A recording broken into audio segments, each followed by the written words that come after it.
কর্মস্থলে ফিরছে মানুষ, সড়ক, রেল ও নৌপথে বাড়তি চাপ। সরকারি বেসরকারি অফিস আদালত খুলছে কাল। 3 দিন পরও রাজধানী অলিগলিতে রয়ে গেছে কোরবানির বর্জ্য, ছড়াচ্ছে তীব্র দুর্গন্ধ, ভোগান্তিতে বাসিন্দারা। জামায়াতে গুপ্ত চাঁদাবাজি রয়েছে মন্তব্য রিজভির। মাদক সন্ত্রাসের বিরুদ্ধে জিরো টলারেন্সের হুঁশিয়ারি। ছাত্রলীগের মধ্যে, আওয়ামী লীগের মধ্যে ঢুকে থেকে গুপ্ত রাজনীতি করেছে, অনেক গুপ্ত চাঁদাবাজও জামাতের মধ্যে আশ্রয় নিয়ে আছে। মাদক, সন্ত্রাস, জুয়া এবং চাঁদাবাজি, এই চারটাকে আমরা অ্যাড্রেস করব অত্যন্ত গুরুত্ব সহকারে। এগুলোকে আমরা নির্মূল করার চেষ্টা করব। বেশিরভাগ ধর্ষণের ঘটনাতেই নিশ্চিত হয়নি বিচার। রামিসা হত্যাকাণ্ডে সর্বোচ্চ শাস্তির আশা সরকারের।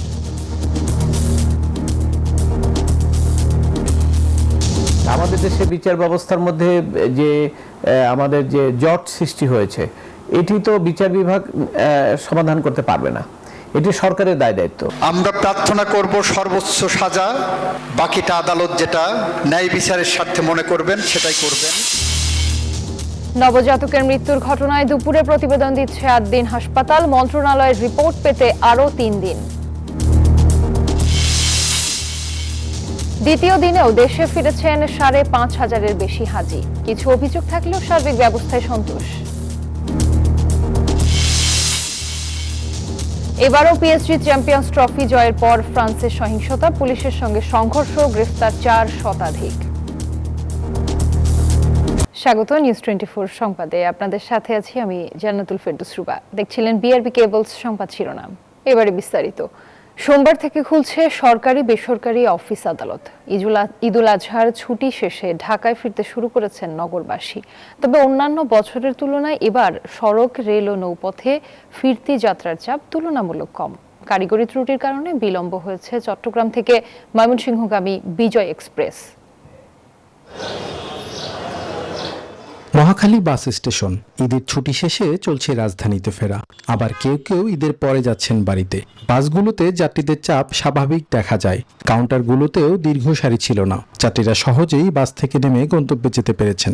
ঠিক মতো আসতে পারছি, রাস্তার মধ্যে কোনো যানজট ছিল না, খুব ভালোভাবে আসছি। গেছিও ভালোভাবে, আসছি ভালোভাবে, আলহামদুলিল্লাহ ভালো। এখনো কোনো যানজটের দেখা পাইনি। ঢাকায় আসছি আলহামদুলিল্লাহ অনেক ভালো, কোনো সমস্যা হয় নাই। তবে যেহেতু অফিস আদালত খুলছে, তাই যাত্রী চাপ আরো বাড়বে বলছেন পরিবহন সংশ্লিষ্টরা। অফিস আদালত খুলে ফেলতেছে, 1 থেকে 2 তারিখের মধ্যে ওইদিকে চাপটা বেশি থাকবে। আগামীকাল থেকে 5 তারিখ পর্যন্ত আমাদের যে ঢাকার উদ্দেশ্যে যারা রংপুর থেকে আসবে, যাত্রীর চাপটা বেশি থাকবে। কমলাপুর রেল স্টেশনেও যাত্রীদের ভিড় দেখা গেছে। ঢাকায় ফেরা যাত্রীরা জানান, কিছুটা বিলম্ব থাকলেও ফিরতে পেরে খুশি তারা। বিলম্বের কারণ হিসেবে কারিগরি ত্রুটির কথা বলছে রেলওয়ে। অন্যবারের তুলনায় অনেক ভালোভাবে স্বাচ্ছন্দ্যে আসছে, ভালো মতো আসছে, কোনো সমস্যা হয় না। ট্রেন ডিলে করে আমার মনে হচ্ছে যে এটা মেনে নেওয়ার মতো না। শিডিউল বিপর্যয় না, কয়েকটা গাড়ি বিলম্ব গেছে, হয়তো 20 মিনিট, 30 মিনিট, 40 মিনিট বা 50 মিনিট, এরকম 4-5টা গাড়ি বিলম্ব গেছে। এটা সিগন্যালিং সিস্টেমটা একটু আমাদের একটু ত্রুটি ছিল, সেটা সব সংশোধন করা হয়েছে। এদিকে চট্টগ্রাম রেল স্টেশনে ময়মনসিংহগামী ট্রেনের যাত্রা বিলম্ব নিয়ে ছিল যাত্রীদের অভিযোগ। কারিগরি ত্রুটির কথা বলছে রেলওয়ে। এটা আসলে অনেক ভোগান্তির বিষয় যে ট্রেন সময় মতো আসতেছে না, মানুষ সময় মতো তার জায়গা মতো যাইতে পারতেছে না। শিডিউল মেনটেন করাটা উচিত।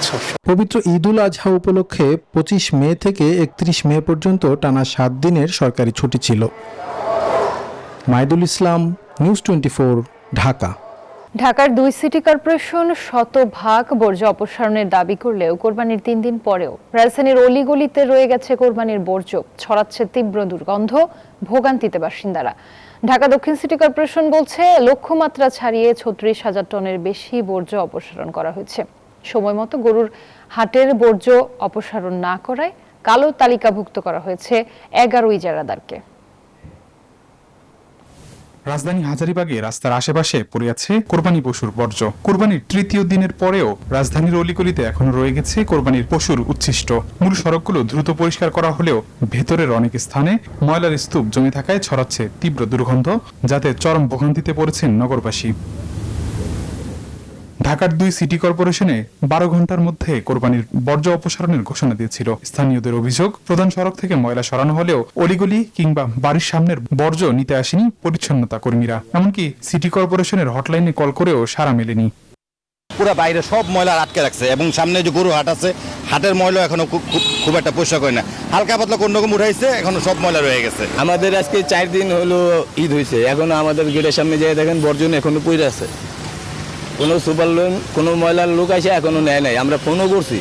এমন বাস্তবতায় ঢাকা দক্ষিণ সিটির প্রশাসক আব্দুল সালাম জানান, 13,500 কর্মীর প্রচেষ্টায় 3 দিনে লক্ষ্যমাত্রা ছাড়িয়ে 36,086 টন বর্জ্য অপসারণ করা হয়েছে। তবে কিছু বিচ্ছিন্ন ত্রুটি থাকার কথা স্বীকার করেন তিনি। আমি তো বলেছি 100% বর্জ্য আমরা অপসারণ করেছি, কিন্তু যদি আবার তাৎক্ষণিকভাবে বর্জ্য এসে পড়ে তাহলে তো সেটাও আমাদেরকে, অর্থাৎ এটা কিন্তু ধারাবাহিক চলতে থাকবে। সময় মতো হাটের বর্জ্য পরিষ্কার না করায় 11টি অস্থায়ী হাটের ইজারাদের জামানত বাজেয়াপ্ত ও কালো তালিকাভুক্ত করার কথাও জানান তিনি।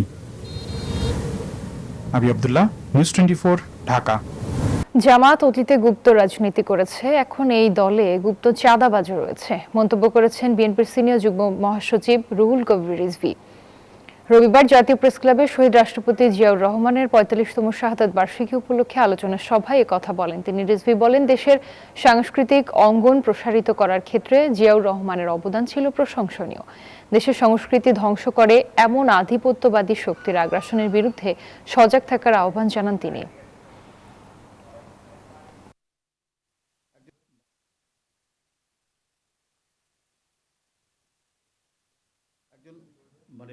ধর্মের নামে রাজনীতি করেন, সব নাকি পবিত্র মানুষ। এখানে যেমন তারা গুপ্ত রাজনীতি করেছে, ছাত্রলীগের মধ্যে আওয়ামী লীগের মধ্যে ঢুকে থেকে গুপ্ত রাজনীতি করেছে, অনেক গুপ্ত চাঁদাবাজও জামাতের মধ্যে আশ্রয় নিয়ে আছে। আপনারা একটা আরবি শব্দ ব্যবহার করেন, চাঁদাবাজের অন্যান্য তো চাঁদাবাজি বলে, আপনারা সেটা না বলে আপনারা হাদিয়াবাজি করেন। আইন শৃঙ্খলা অবনতির সাথে সরকারি দলের লোকেরাই জড়িত মন্তব্য করেছেন জাতীয় সংসদের বিরোধী দলীয় উপনেতা ও জামাতের নায়েবে আমির ডাক্তার সৈয়দ আব্দুল্লাহ মোহাম্মদ তাহের। রবিবার কুমিল্লায় এক আয়োজনে একথা বলেন তিনি।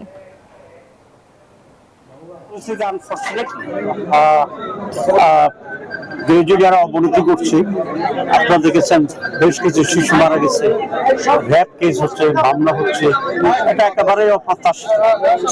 এর প্রধান কারণ হচ্ছে সরকারি দলের লোকেরাই এগুলোর সাথে জড়িত। যেহেতু সরকারি দলের লোকেরা জড়িত, আইন শৃঙ্খলা রক্ষাকারী বাহিনী অনেক সময় তাদের সাথে যে কঠোর আচরণ করা দরকার সেই আচরণটা তারা করতে পারছে। মাদক, সন্ত্রাস, চাঁদাবাজির বিরুদ্ধে জিরো টলারেন্সের সরকার, বলেছেন স্বরাষ্ট্রমন্ত্রী সালাউদ্দিন আহমেদ। চট্টগ্রামের জঙ্গল সলিমপুর পরিদর্শন করে গণমাধ্যমের সাথে কথা বলেন তিনি। বলেন, এখানে অবৈধ দখলদারিত্বে জড়িতদের তালিকা হচ্ছে, সাধারণ বাসিন্দাদের আপাতত উচ্ছেদ করা হবে না। সলিমপুরে দ্রুত চট্টগ্রাম জেলা কারাগার স্থানান্তর করা হবে বলেও জানান মন্ত্রী। পরে সার্কিট হাউসে প্রশাসনের শীর্ষ কর্মকর্তাদের সাথে বৈঠক করে সলিমপুরের আইন শৃঙ্খলা এবং করণীয় নিয়ে আলোচনা করেন স্বরাষ্ট্রমন্ত্রী।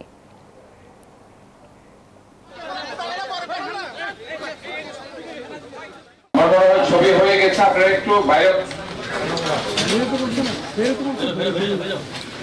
যৌথ অভিযানের মাধ্যমে, পরিকল্পিত অভিযানের মাধ্যমে সারা দেশব্যাপী মাদক, সন্ত্রাস, জুয়া এবং চাঁদাবাজি এই চারটাকে আমরা অ্যাড্রেস করব অত্যন্ত গুরুত্ব সহকারে।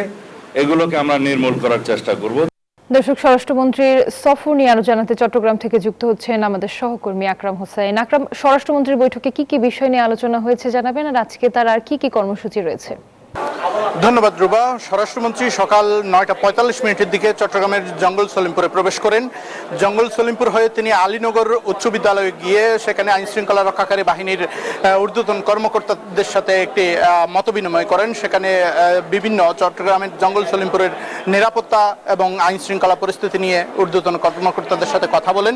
তিনি সেখানে কথা বলার পরে আমরা সাংবাদিকদের সাথে কথা বলেছেন। সাংবাদিকদের সাথে কথা বলে তিনি যেটি জানিয়েছিলেন, আসলে তিনি বিস্ময় প্রকাশ করে বলেছেন সন্ত্রাসীদের এত সাহস আসে কোত্থেকে, আসলে সরকারের সাথে চ্যালেঞ্জ ছুড়ে দেয়, সেই তার শেষ দেখে ছাড়বে আইন শৃঙ্খলা রক্ষাকারী বাহিনী এবং জঙ্গল সলিমপুরের মধ্যে কোনো ধরনের সন্ত্রাসীদের আস্তানা থাকতে দেওয়া হবে না বলেও জানান তিনি। এরপরই তিনি চট্টগ্রাম সার্কিট হাউসে চলে আসেন। সেখানে আসলে চট্টগ্রাম সিটি মেয়র, ভূমি প্রতিমন্ত্রী এবং চট্টগ্রামের যারা সংসদ সদস্য আছেন এবং প্রশাসনের বিভিন্ন জেলা প্রশাসন, বিভাগীয় প্রশাসন সহ পুলিশ প্রশাসন কারা অধিদপ্তর সহ বিভিন্ন আইন শৃঙ্খলা রক্ষাকারী বাহিনী এবং প্রশাসনের ঊর্ধ্বতন কর্মকর্তারা উপস্থিত ছিলেন এবং তাদের সাথে আবারও তিনি একটি সমন্বয় মিটিংয়ে যুক্ত হন। সেখান থেকে আবারও মিটিং শেষ করে সাংবাদিকদের সাথে কথা বলেন। সাংবাদিকদের তিনি যেটি জানিয়েছেন, আসলে চট্টগ্রামের জঙ্গল সলিমপুর সহ পুরো চট্টগ্রাম এবং দেশের আইন শৃঙ্খলা নিয়ে সরকার জিরো টলারেন্সে আছেন এবং আইন শৃঙ্খলা রক্ষাকারী বাহিনী সর্বোচ্চ সতর্ক অবস্থায় থাকবেন এবং কঠোর হস্তে দমন করা হবে বলে জানিয়েছেন তিনি। এখন পর্যন্ত চট্টগ্রামের সার্কিট হাউস থেকে আমার কাছে ছিল সর্বশেষ অবস্থা। আমরা এখন যাব স্টুডিওতে। রুবা। আকরাম, আপনাকে ধন্যবাদ। রামিসা হত্যা ধর্ষণ মামলায় সর্বোচ্চ শাস্তি আশা করে সরকার, বলেছেন আইনমন্ত্রী মোহাম্মদ আসাদুজ্জামান। রবিবার সকালে ঝিনাইদহ শৌলকুপায় জেলা পরিষদের এক অনুষ্ঠানে কথা বলেন তিনি। সংবিধান সংশোধন কমিটিতে এখনো বিরোধী দল কোনো নাম দেয়নি বলেও জানান মন্ত্রী। বলেন, মানবাধিকার কমিশন ও গুম কমিশন আইন বিষয়ে সুপারিশ এসেছে, সেগুলো যাচাই বাছাই চলছে। আগামীকাল কোর্ট খুলবে, আদালত খুলবে, সেখানে প্রথম দিনেই এই মামলাটার গুরুত্ব বিবেচনা করে শুনানির জন্য রেখেছেন। এটা আদালতের এখতিয়ার। আমরা শুধু আদালতের কাছে প্রার্থনা করতে পারি। আমরা প্রার্থনা করব সর্বোচ্চ সাজা, বাকিটা আদালত যেটা ন্যায় বিচারের স্বার্থে মনে করবেন সেটাই করবেন।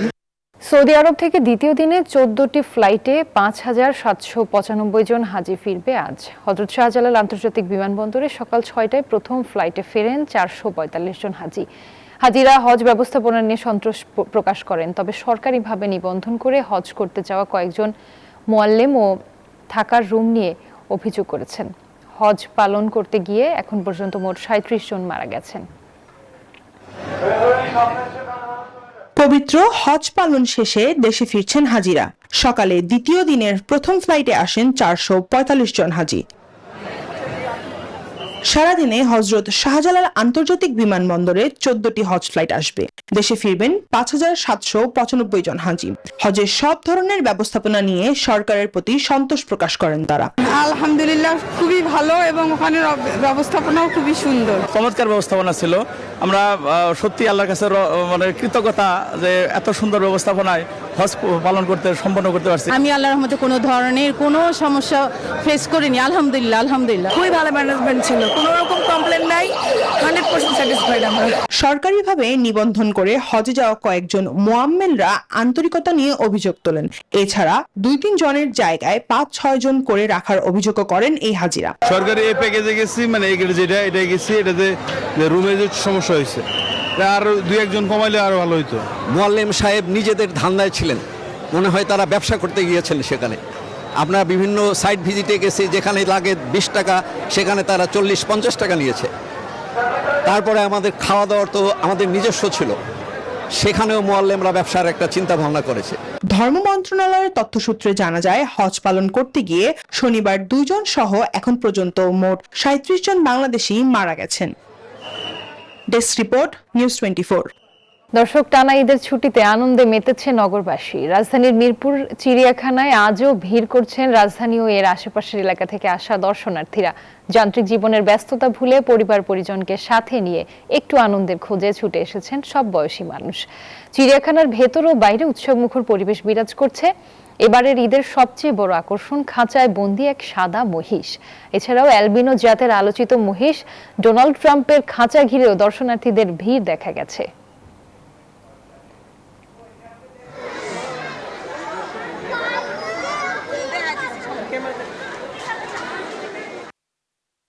রয়্যাল বেঙ্গল টাইগার এবং কচ্ছপ দেখেছি, বান্দর দেখছি, আর হলো পাখি দেখছি, আর হলো কলমে দেখতেছি, আবার এখন দেখতেছি বানর, হরিণ, চিত্রা হরিণ, সজারু, সাপ, আরো অনেক কিছু দেখেছি।